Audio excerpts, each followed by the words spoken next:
Yes, hello everyone. My name is Miriam. I'm from Germany, and the title of my presentation today is Start Writing Now. I will be speaking in English, but the presentation will be in German. Okay, and then let's start. Okay, first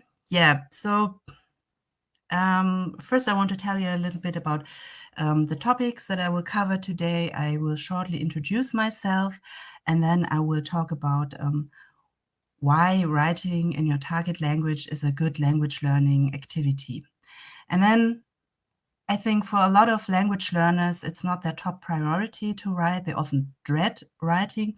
So I will talk about the 3 major excuses for not writing in a target language, and then give you some hints and tips how you can tackle these excuses. And then also I want to give you some tips on how to start writing and how to improve your writing. And in the end, I also have some links where you can find some inspiration. I will later make this presentation available for you for an download. And here on this first slide, you can see a little funny picture because, on the internet, you find a lot of funny memes about for writers that they should be writing, but also as language learners we should be writing. But often we are scared of writing, or we don't know how to start. So this is why I put this funny picture of this ghost that it gets scary when it says you should be writing. I'm working at a German university, and I'm teaching in a master's program called Germanistik und Interkulturalität Multilingualität, so German Studies and Interculturality Multilingualism. We focus on German language, literature, and culture, and have a big focus on diversity and teaching in a multilingual, plurilingual setting and pluricultural setting. And I've learned languages my whole life, but in a very traditional way, often in a classroom setting, with a textbook, with a teacher. And I would write in the target language if the teacher told me to. If I got an assignment, if the teacher told me, okay, write a diary in English, write a poem in French, write an essay in Japanese, I would do that. But only because if it's an assignment, I wouldn't write on my own. But then in the end of 2015, I wanted to restart learning Portuguese, and I was looking for online Portuguese teachers. I found italki, and then I saw that I can not only book classes there, but I could also post little texts in my target language and get some feedback. And then I started writing little texts in Portuguese, and it was so much fun that writing in my target language became one of my favorite language learning activities, and I used it for several other languages as well. I was taking part in several language challenges, writing challenges. I was taking part in several online learning communities, not only on italki, but also Autocorrect or Journaly, and also on Facebook. And at the beginning of this year, my friend Michael Miller and we started our own little writing group on Facebook. It's called Language Writing Fun. And we wanted to create a safe and creative place for writing in our target languages, posting in our target languages, commenting in our target languages. And it's a little nice group with a group of very accomplished and dedicated language learners, but still many of them don't write so much. And why, I will tell you later. My favorite language learning methods combined with writing are the so-called lettering and also comparing languages. So I use I compare languages and I letter languages and use that for my writing. Lettering means you use one of your target languages as a letter, as a base to study another target language. And okay, for people whose first language isn't English, like in my case, actually we use lettering all the time as soon as we use English resources for studying other languages. But using English resources is not always the best choice. So here I have some other examples how you can use the lettering method to learn target languages. For example, I use Japanese resources for studying Korean because the languages are very similar, especially the grammar is very similar. And it makes it so much easier to understand Korean if you use Japanese material. Or for instance, if you study an indigenous language, English is not always the best choice, but maybe the official language of the country or one of the main languages of the country. So for instance, if you want to study Quechua, then you might find more Spanish resources and better Spanish resources than English resources. And also, you could, what I also like to do, combining, some leisure time activity like watching a TV series in one language, but then write about it in another language. So I would maybe watch a Danish TV series, but my Danish is very limited, so maybe I cannot write so much about it, so I write in French about it. Or I use an easier language to describe grammar and vocabulary of a language that I find more complex. So here I have Italian as an example, but okay, actually I used Spanish, but for instance, using Italian or Spanish for writing about Arabic grammar. Here you can see some examples. I have different channels where I publish little texts that I write in other languages, but yeah, I really like Instagram because I can combine it. I can make a little picture where I put the kind of the essence of what I'm writing about and then have a little comment, and then I can also share it on Facebook. So for instance, the left picture in blue that says goodbye, I was taking part in the so-called Lingua Franca Challenge. That's a group on Facebook where the members study a language together for 6 months. And the first 3 months, they focus on, helping each other finding resources, and they can use any language to write about that language. But the second part, the next 3 months, they only use that target language as common lingua franca to write. And there was this Irish lingua franca language. I only took part for 1 month, to be honest. So the first month, I would every day post about Irish. I would every day study a little bit of Irish and then write about it. But I would write in French about it. So, but in this case, you see, I also like to compare the languages. So I found out, there's some similarity. I found some similarity between Irish and Korean, and then wrote in French about it.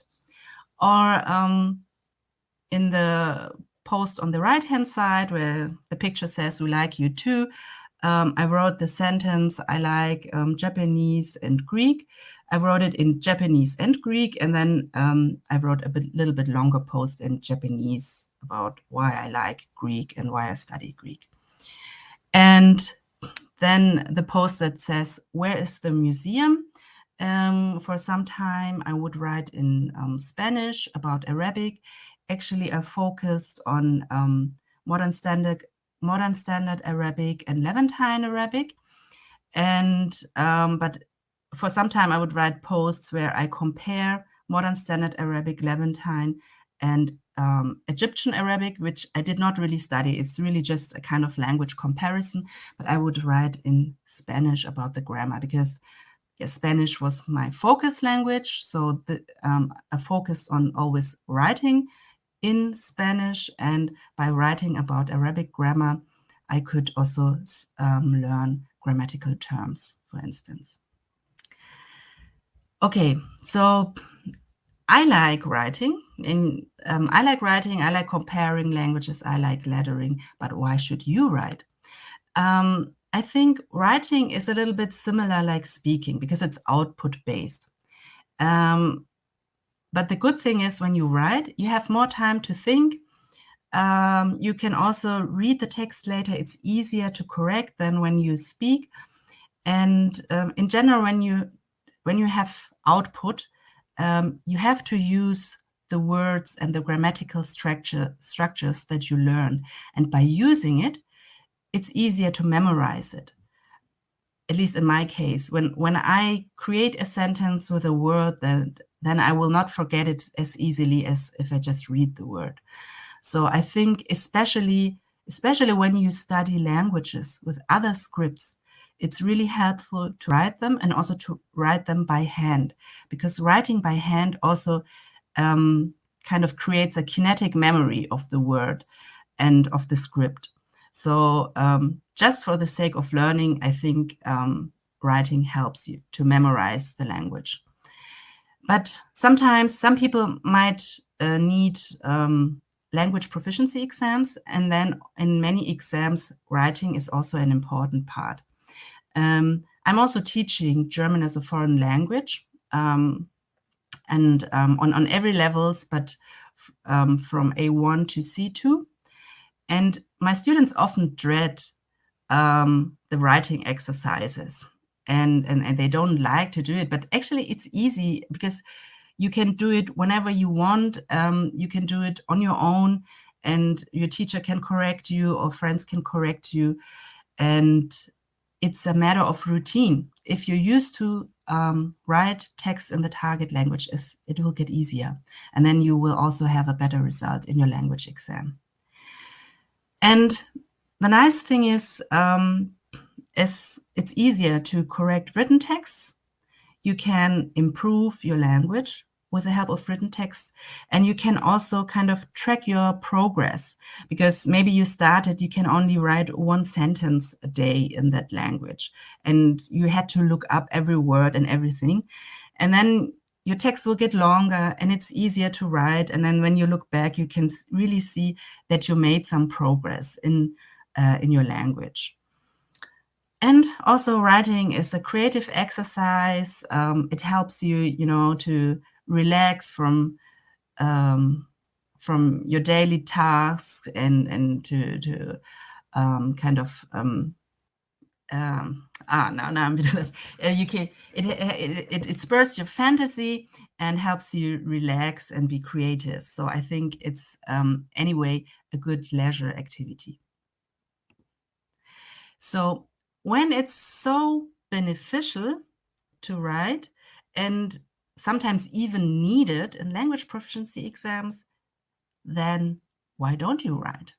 Yeah, and this is something I asked the members of our language writing fun group, because I expected more activity, and then there wasn't as much activity as I expected. So I made a survey and I asked, so what's holding you back?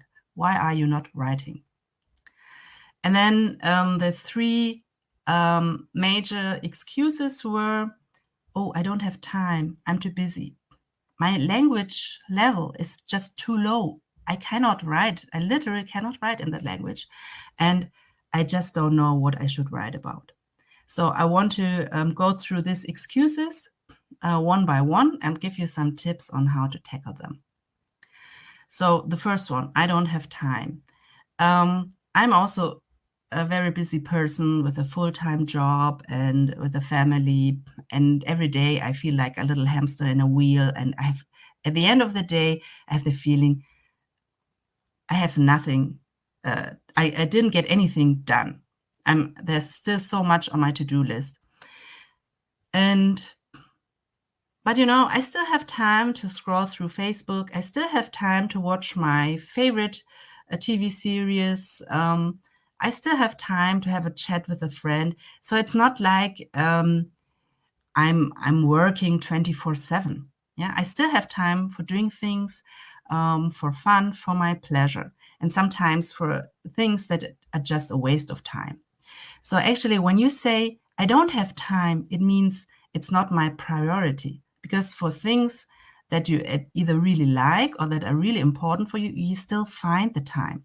So the first thing you have to ask yourself is, do I really not have time, or am I just not interested in it? So maybe you deep down, you don't really see any use in being able to write in your target language.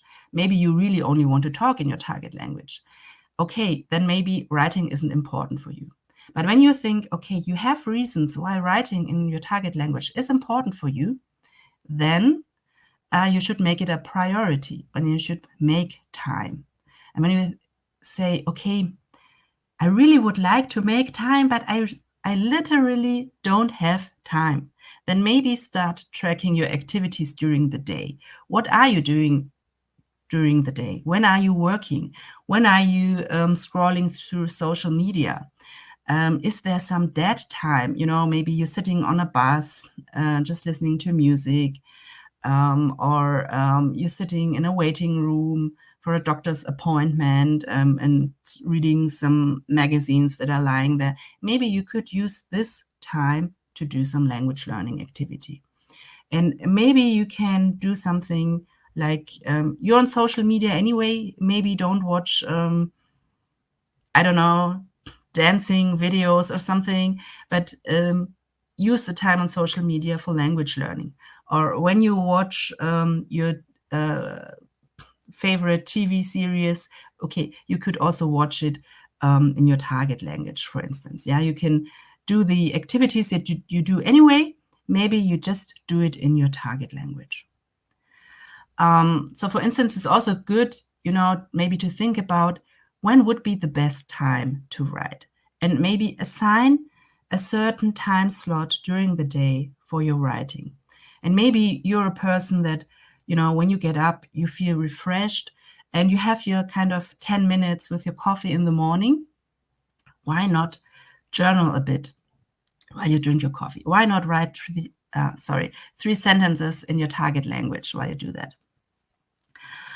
Or you're a person who likes to write in the evening because you experience a lot of interesting things during the day. So you have something to write about. So maybe in the evening, when you want to relax, wind down from a busy day, maybe then is a good time to write, or any other time during the day. It depends on you. And also, instead of telling yourself, you have to write a certain amount, you could also just think about a certain time. It is a good exercise, for instance, to write a story of 100 words every day. But for some people, it can be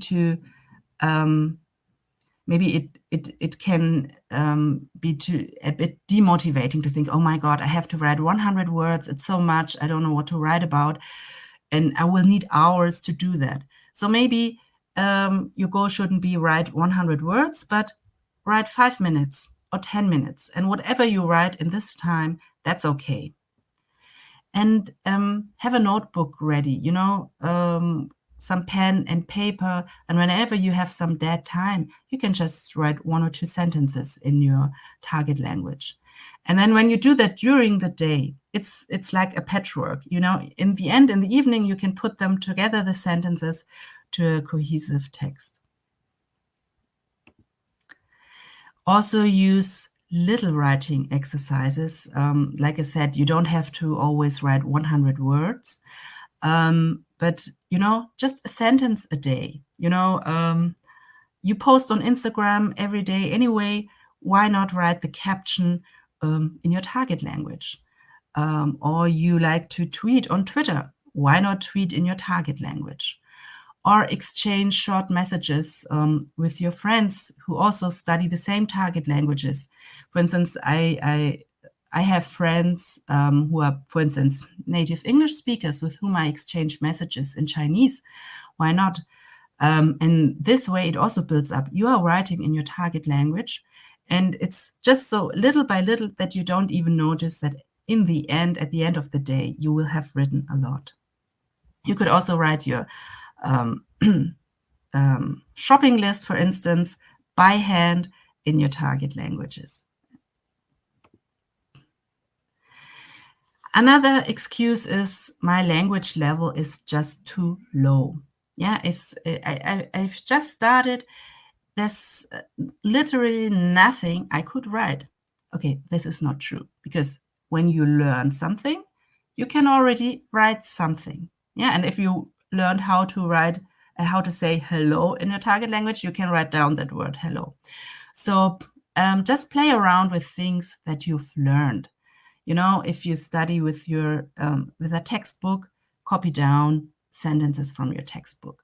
Or if you study with an app like Duolingo, write down the sentences from the app, and also then exchange little words like, okay, you know how to say, I like to drink milk, and then you write the sentence, I don't like to drink coffee, for instance. In the beginning, it might feel maybe a little bit boring or repetitive, but the thing is, in the beginning, your goal shouldn't be to be very entertaining, or you know, that the texts are very interesting for other readers. The important thing is that you're learning the language with it. And if you're studying with an app like Duolingo, you will see that they have a lot of funny sentences with which you can create funny stories.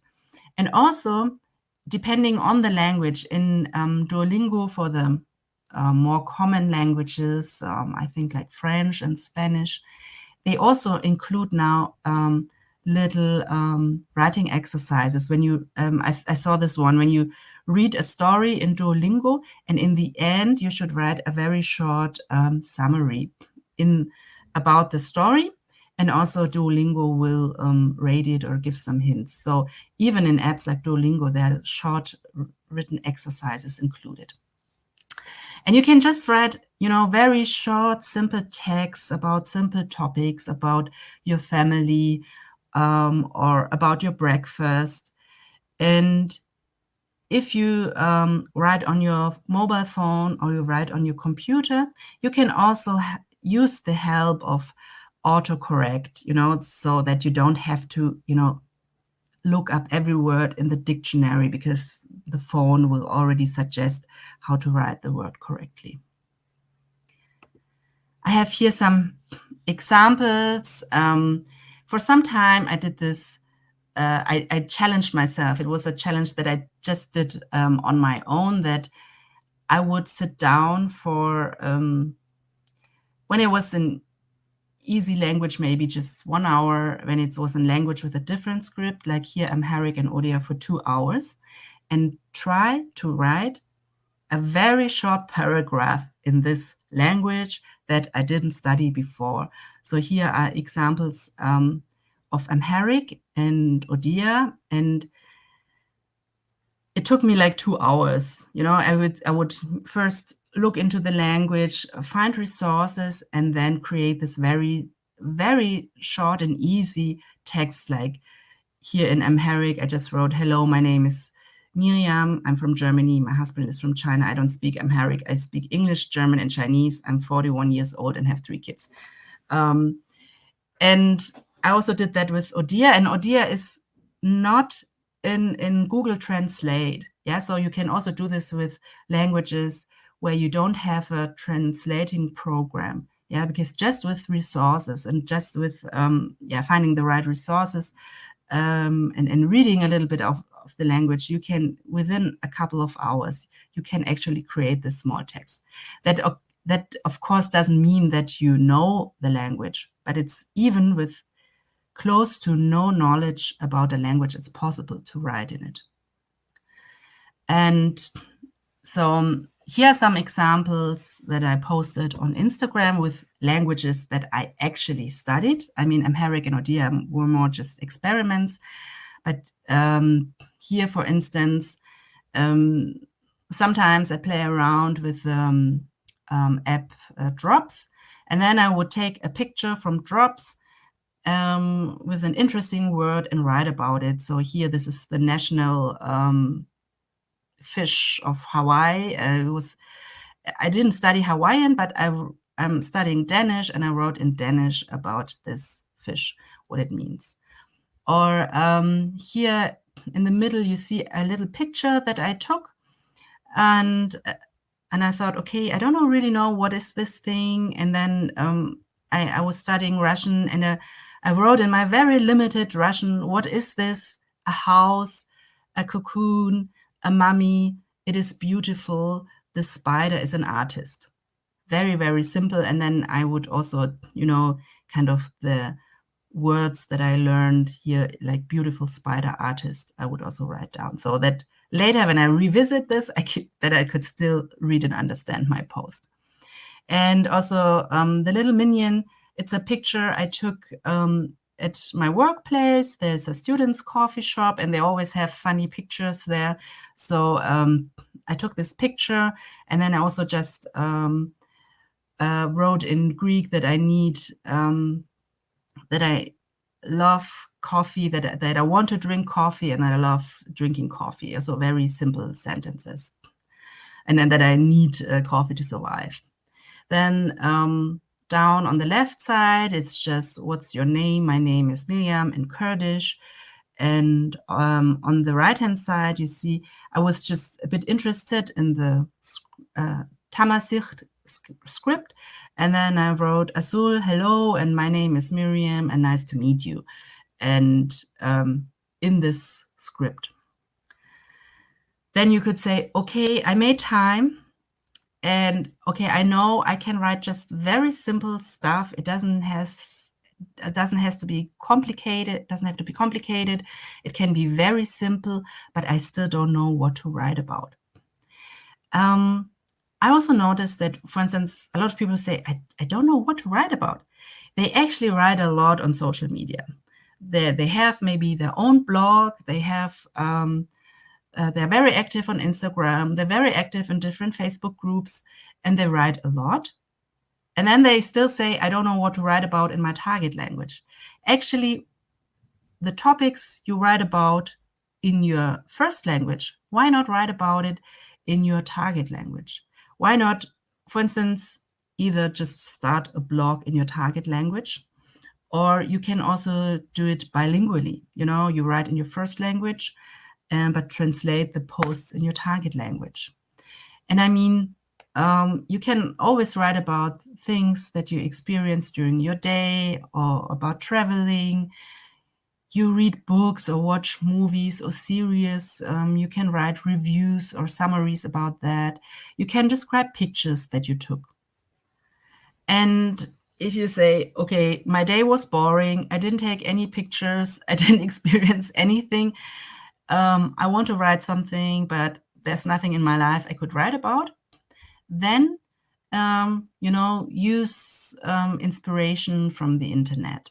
For instance, you can use Wikipedia.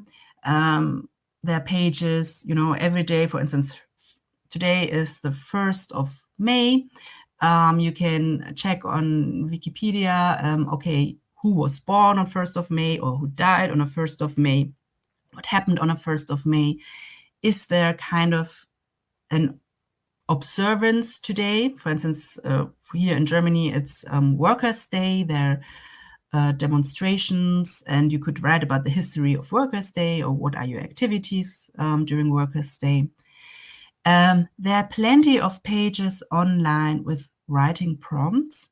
Here, for instance, this page that I linked here has 365 writing prompts. So you could use it for a year.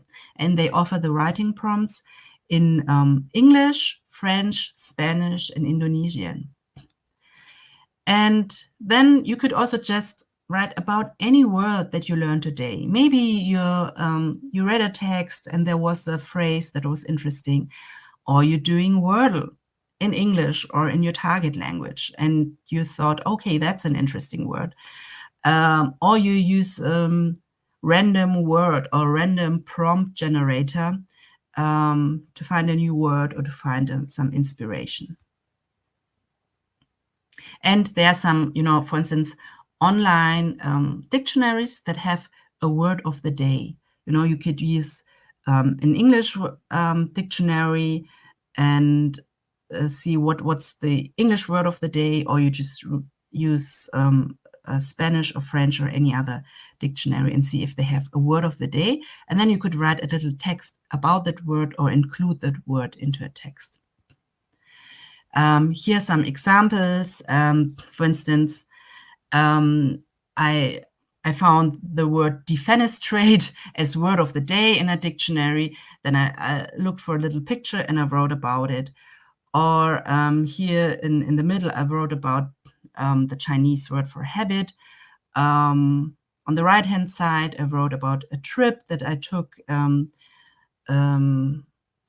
to Rotterdam, and the picture, and I wrote in Dutch, and then in the lower picture there's a bridge because I wrote about the TV series The Bridge that I watched. Okay, then so we tackled all the excuses. We just need to start to write. It's important that you write about something you're interested in. Don't try to be a perfectionist. It's actually good to make mistakes because you can learn from the mistakes. Try to find other people who are also interested in writing, maybe also writing in the same target languages, and don't procrastinate any further. Start writing now. You could experience that you're sitting in front of your computer or a paper and nothing comes to your mind, despite, okay, you have a writing prompt, but still you don't know how to start. You could use techniques and methods from creative writing. For instance, for 5 minutes, you just write anything that comes to your mind.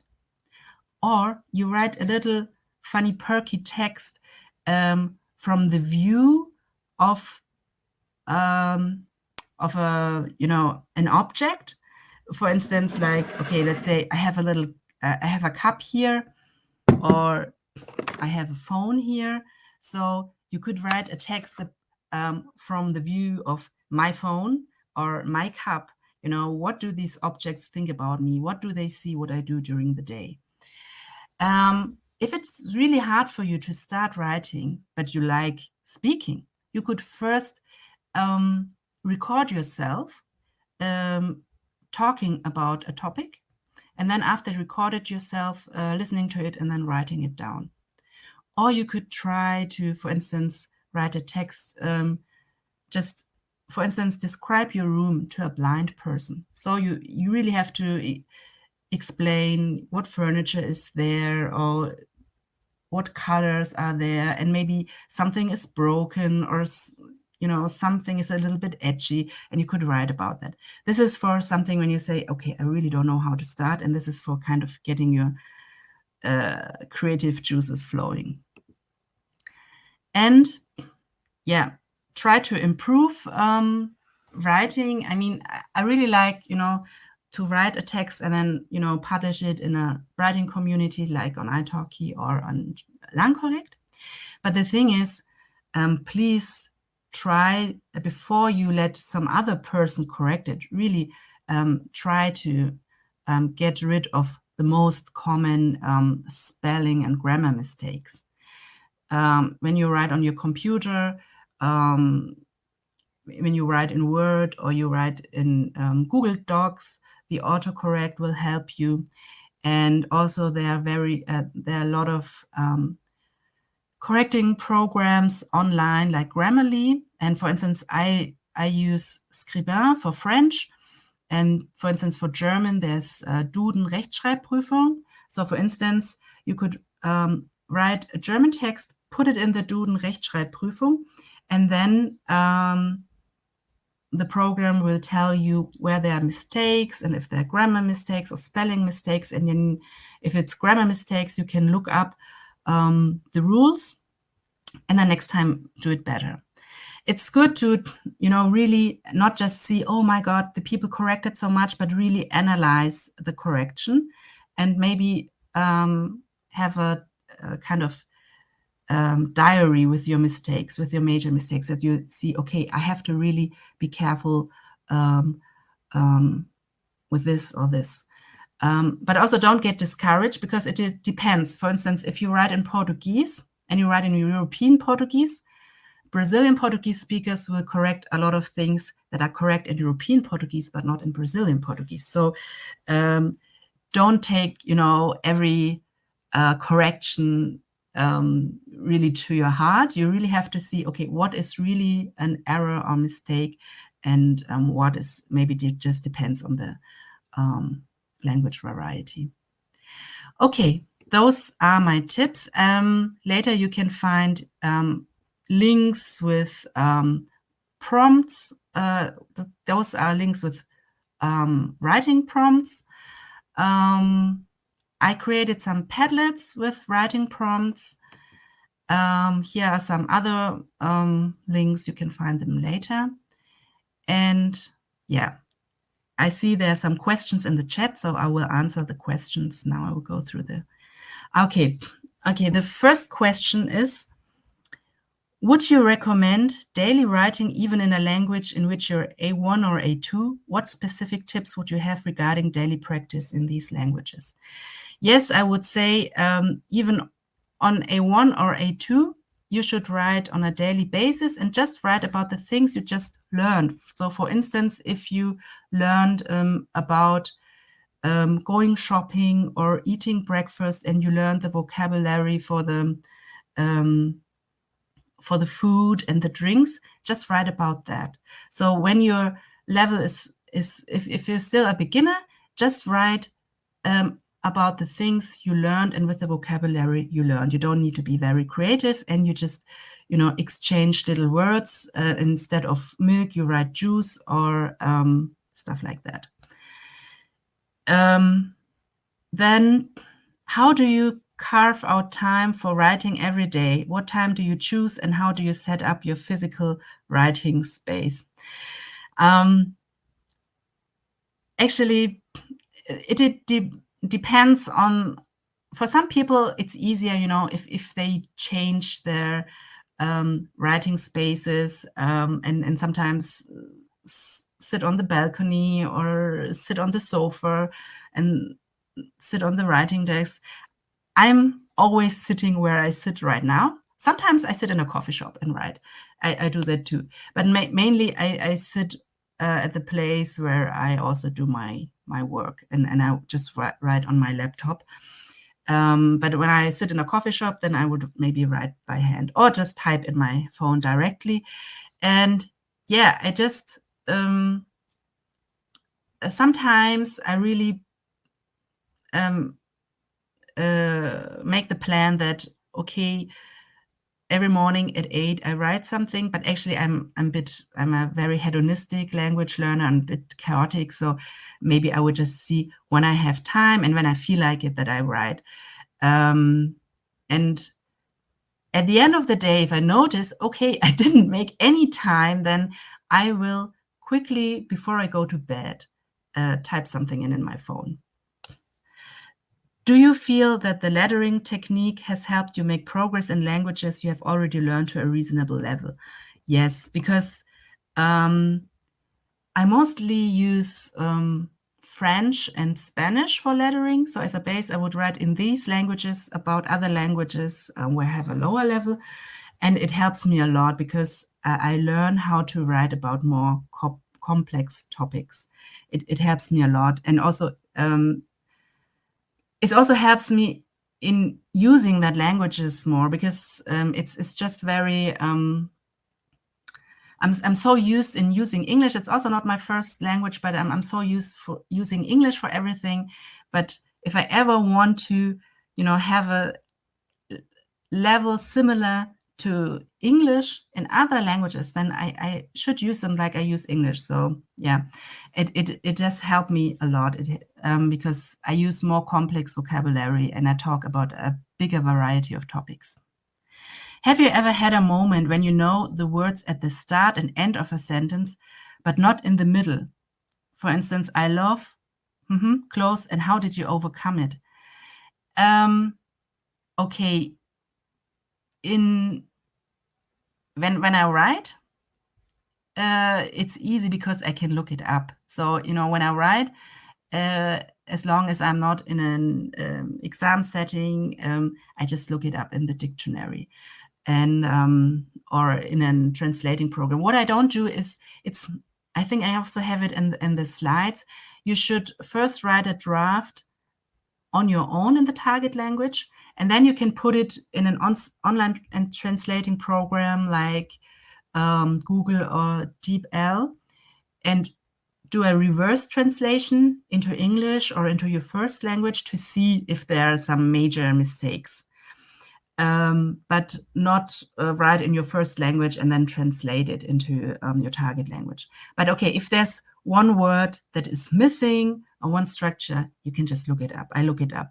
But when I speak, I can't look it up. When I speak, I just describe it. Yeah, this is also good that, maybe you learn how to rephrase things, how to describe things. And maybe this is also something for which you could use writing, that you try to describe concepts or words in other words. And then when you do this as a writing exercise, then it comes more easily when you speak and you get stuck and you cannot look up words. Would you say chatting with friends and family in your target language is sufficient, or is making short stories reports a more effective way of learning because it uses wider vocabulary? Well, it just depends on what is your goal. I think chatting with your friends and family, the vocabulary and the topics are really limited. And you talk a lot about daily stuff, but not really, unless you really like to discuss politics and philosophy with your family, you don't really dive deep into topics. Yeah, for instance, I learned Shanghainese because my in-laws, they speak Shanghainese, but my level of Shanghainese is on the level of a 4-year-old. I can, because I talked with them and I can talk about daily stuff, but I cannot talk about very complex topics. And unless you chat with your friends and family about complex topics, I don't think it's enough if you want to reach an advanced level. Are there certain emails you subscribe to which provide you with great target language writing topic ideas? No, I don't. I just look on this. I look on the internet for web pages that have writing prompts, or I take pictures myself, but I don't have any certain emails to which I subscribe. How can you best bridge the gap between writing easier things about everyday life and writing story novels for an audience? Oh, this is a complex question. I don't know, because even very short, easy things can be for an audience, I mean, the celebrities, they only write one sentence for millions of people. I don't know. It just it takes some time. I think when you're on a actually B1, B2 level, you can already write for an audience. But I write little text, but I'm not a novel writer, so I'm sorry, I cannot answer this now. How important do you think it is to have your writing corrected by someone who speaks the language? It depends. It's good, but it can also be demotivating. It depends. Actually,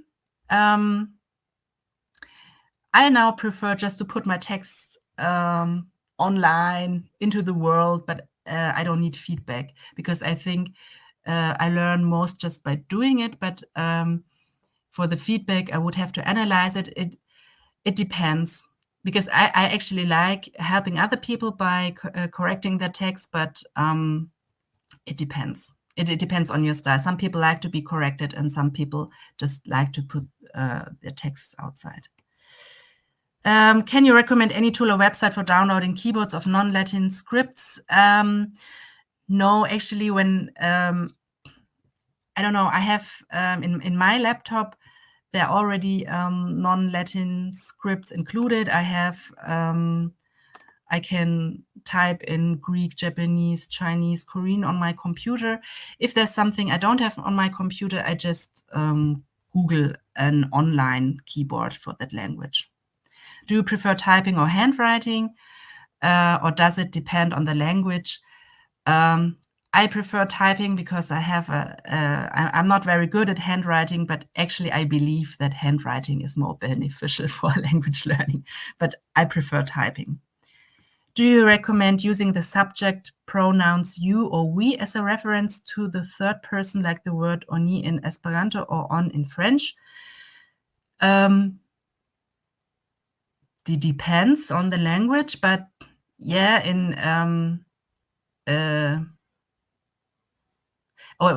I write about myself, I just use I. But when I write in French and I write about something that we as a family did, or if I want to say, oh, one should do this or that, then yeah, I would use on in French. If you learn some Arabic or Chinese dialect and you do not know some word, where do you look for it, since Google Translate is focused on the standard language? Yeah, I mean, I would look for resources for this variety, or just ask people who speak this dialect. So, I mean, okay, for instance, Shanghainese dialect, I know people who speak Shanghainese, or for Levantine Arabic, I know people who speak Levantine Arabic, but you can also ask in the language learning communities on Facebook, like in the Polyglots group, or on italki. I think on a Polyglots group, it's you will always find people who can answer these questions. Okay, thank you very much. You can this is the last slide. Thank you very much for listening to my presentation today. And I think now it's time for you to write. I should be writing, you should be writing, everybody should be writing. Thank you very much. And if you want to contact me, look for Miriam's Lingotopia on Instagram or Facebook, and I can answer further questions and send you the slides. Okay, thank you and bye.